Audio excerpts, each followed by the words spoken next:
Dream we live down by the sea. The water rushed through windows, we felt less empty. My final words about single strand knots, what you should know. First thing is moisturizing your hair. And moisturizing, I'm talking about ensuring that every strand of your hair is lubricated. You can add moisture, but if it's not lubricated, so when I say lubricated, it means that every strand has some form of a coating, a moisturizing coating. Okay. If half your head or bits and portions of your hair are moisturized and there's some dry bits in there, they will lock. They will mat together, and they will eventually lock, or they will just stick to each other because there's no lubrication separating them and keeping them apart. And moisturization is the same thing as using lubricating. I don't mean that they mean the same thing, but I'm saying ensuring that your strands are well lubricated. So you can lubricate with an oil as you would with your car. Every strand should have an oil or some form of moisturization. If it is not well moisturized, well oiled, they're going to dry. And if you're not, number two, if you're not combing your hair, there are lots of people out there like myself who do not use a comb to comb their hair. Okay? If you don't want to comb your hair, then you need to meticulously detangle your hair. You need to take your time and separate the strands. The comb will do it for you. Okay, fine tooth, big tooth, wide tooth, whatever suits the texture of your hair. The comb was specially designed by our ancestors who lived in the jungles of, like, people want to believe, of Africa, where I'm from. We used natural items around us to create combs, because if we didn't comb our hair, it would mat or lock. There are tribes that allow that, and there are other tribes that don't. Okay, you don't see matted headed people walking around in Africa apart from specific tribes. And if you notice those tribes that have locked their hair is drenched in oil and a sort of blood from the animals. It is like a very moisturizing natural concoction they use. So you find that they have locks, but they are glistening and they are heavy because they are well moisturized, and that's how they protect their hair from butters and there's so many concoctions out there. But the thing is, like I said before, I did research in the 90s, was it 90s or late 80s, on African, it was African, Caribbean, and was it Asia? There were 3 people in my group, or 4 people, and we did each of our countries, but it was fashion. And then we went as far back as possible. And all my research was done in New York City, in that historic library, if I remember. And we found that we made things for our hair grips, hair combs. We made combs from, you name what materials out there, from wood, from bark, from bone, from anything beautiful also. So we combed our hair. Okay, but just like everywhere else in the world, there are always sections and sectors of people and tribes that prefer not to In Ghana, which is part of my heritage, there are children who are not allowed to comb their hair. Their hair is matted, well, locked, but it doesn't look mad like mad people. There's just those like twists, but they are well done. They use some natural products and stuff like that. So that aside, that had nothing to do with anything, but lubrication, moisturization, oiling. Okay, your strands. Don't be like me and be doing that little thing and thinking that, oh yes, you're oiling your hair. No, separate your strands and ensure that all the moisture or lubrication gets the strands, else your hair will mat and it will not. If you don't want to lock your hair, then you better be combing your hair, detangling meticulously. You can detangle, but there is detangling. So that is it. Comb your hair. Excuse me. If you don't comb your hair, finger detangle meticulously. Oil your strands. Moisturize your strands. Whatever you use. Some people don't use oil. Some people don't use this, don't use that. But make sure water is not good enough because moisture does not contain any humectant or any moisturizing property that clings to your strands and holds that moisture or lubrication in, making it leaf and gliss, and easy to the touch. So otherwise, you are going to get single strand knots. Number 4, you can leave that knot and let it grow out. But how it grows out is going to be the problem. If you keep oiling like mine grew, and sometimes the knots, like I say, are in the middle because the moisture is getting to the upper part and then stopping somewhere in the middle, and then I'm continuing on. You can cut it, but that means you're going to have little small pieces and uneven hair in your hair. It doesn't look good. Unless you have a mass of hair, like there's some girls out there, you wouldn't even know whether she cut her hair or whether something's missing. So you can cut them off, but the process is, if you're not detangling and you're not combing stimulates the scalp, makes that your scalp needs to be moisturized. If you're not doing it with your fingers, that agitation with the comb, it's tugging at each strand, it's pulling at the hair, and it's sort of self-massaging your scalp.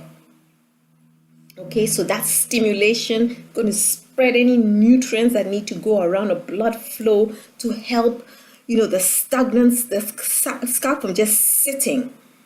When you comb, it's a form of stimulation, And what's the other thing I was going to say? Detangling. Okay, you can let them your strands grow out, and then the process is, if you have the knot, get the moisture to penetrate that stuck mass of hair. It is just dry hair that has intertwined, okay? I see it as, even if moisture got on there, the inner part is not moisturized and it's just stuck.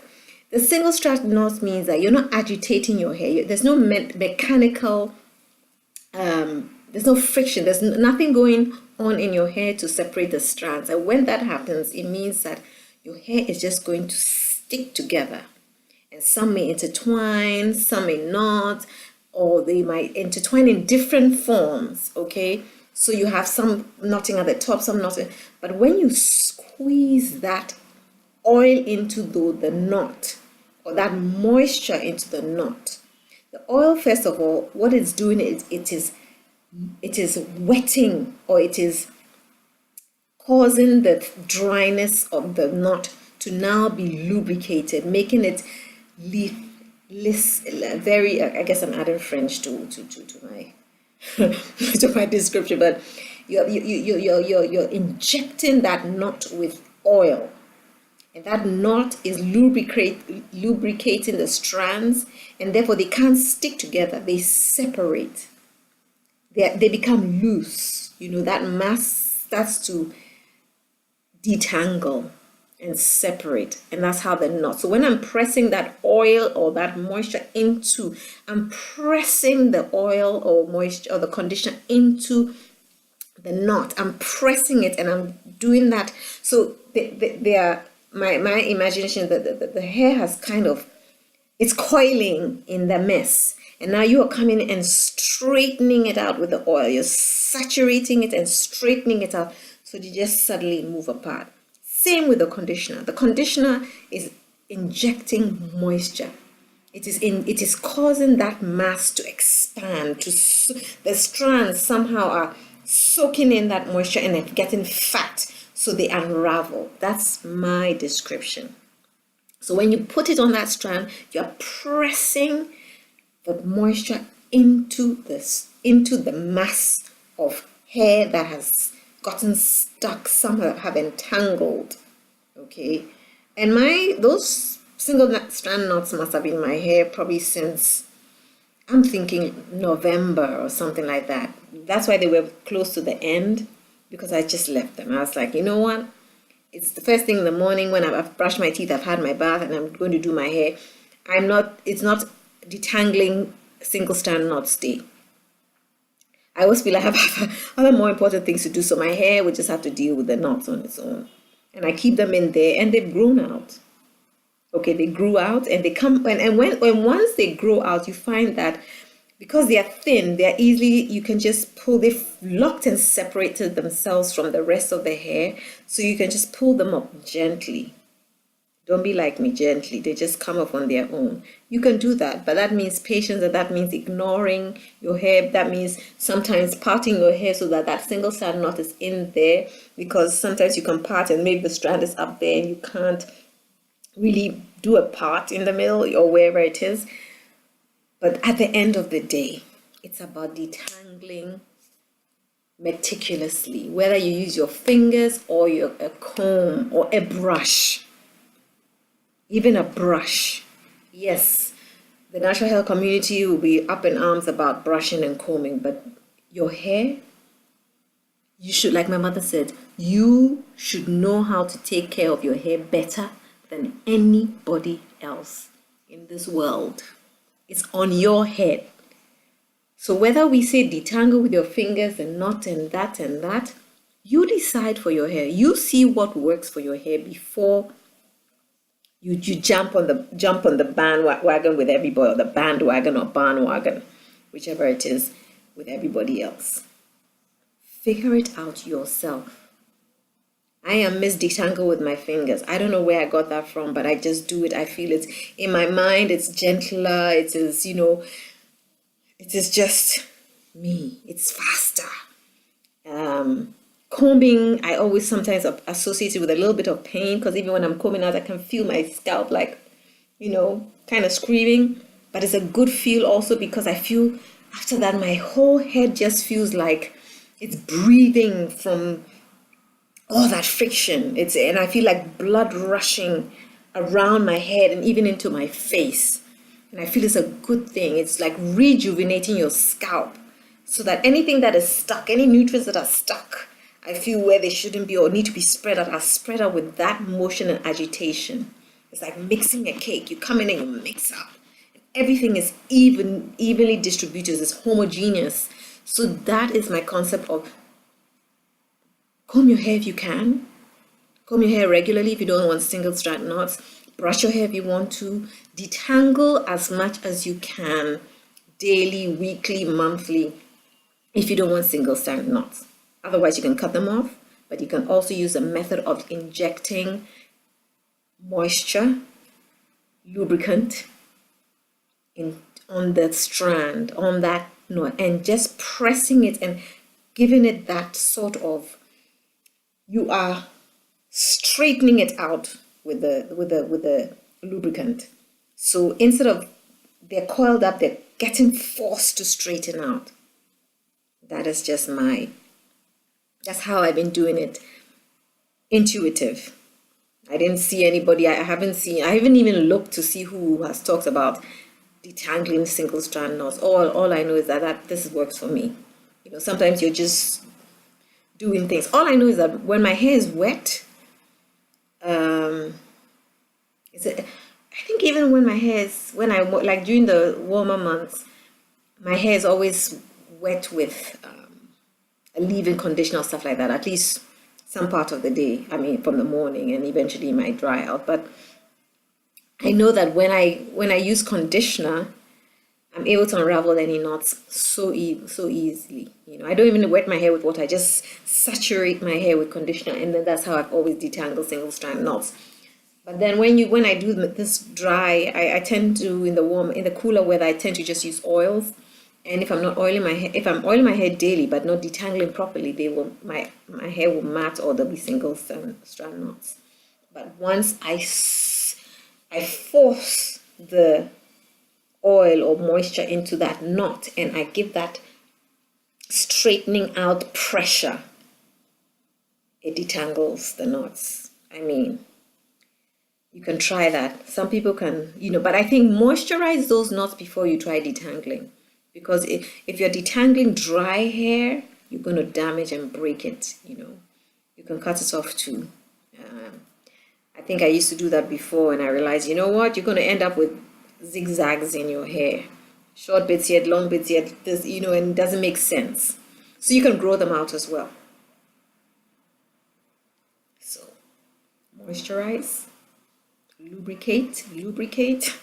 I say they're separate things because people would argue with you that oils are not moisturizers. I'm not in that debate. Moisturize, lubricate, detangle, finger detangle, comb your hair thoroughly, brush your hair thoroughly, detangle meticulously. What else did I say? I think those are the main things, to prevent single strand knots. Detangling. Inject your hair with a moisturizer or a lubricant, okay, whichever wets that curl. Use a serum if you need, because a serum is just as gentle as an oil. The conditioner will kind of make your hair curl up, but it fattens it. It's like it inhales the moisture and fattens it out, so then your strands sort of unravel. They move away from each other. They're not clumped together. So that is it. Detangling. I mean, I could go on and on and on and on, but because I think I'm the girl with probably every little Bantu knot had a knot at one stage, and I thought, you know what, I can't keep having these things in my hair because it's not working. I used to be scissor happy, so I would have just cut, and I thought, you want length? If you want length, then you can't be cutting your hair like that. I used to just cut my hair anyway. Every morning I'm combing my hair, as I twist or I braid, I'm snipping the ends, and I'm thinking, why is my hair not growing?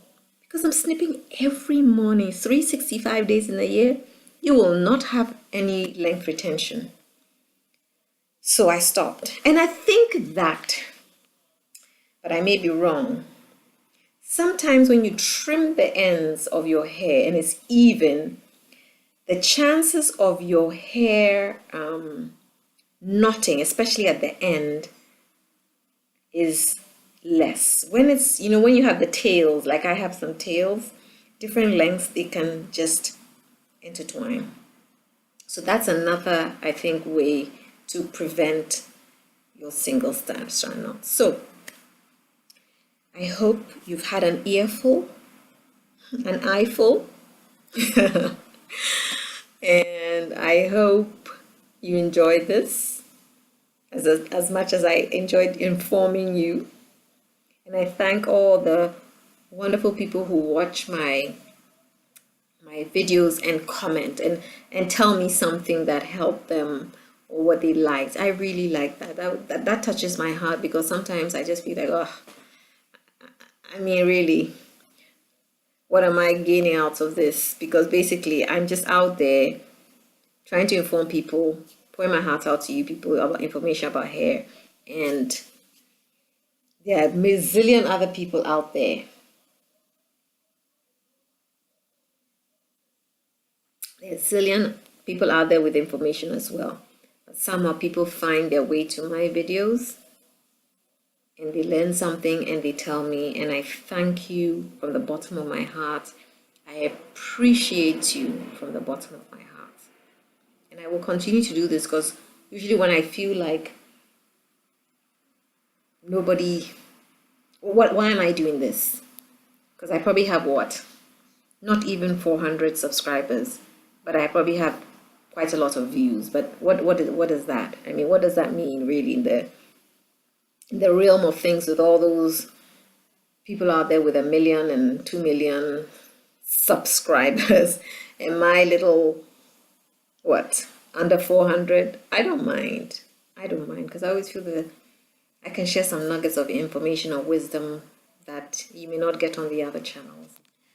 And then times are changing. There are new naturals coming in and things like that, you know, and what they're looking for may be different, and that's how they find their way to me or whatever. But thank you. I dreamt we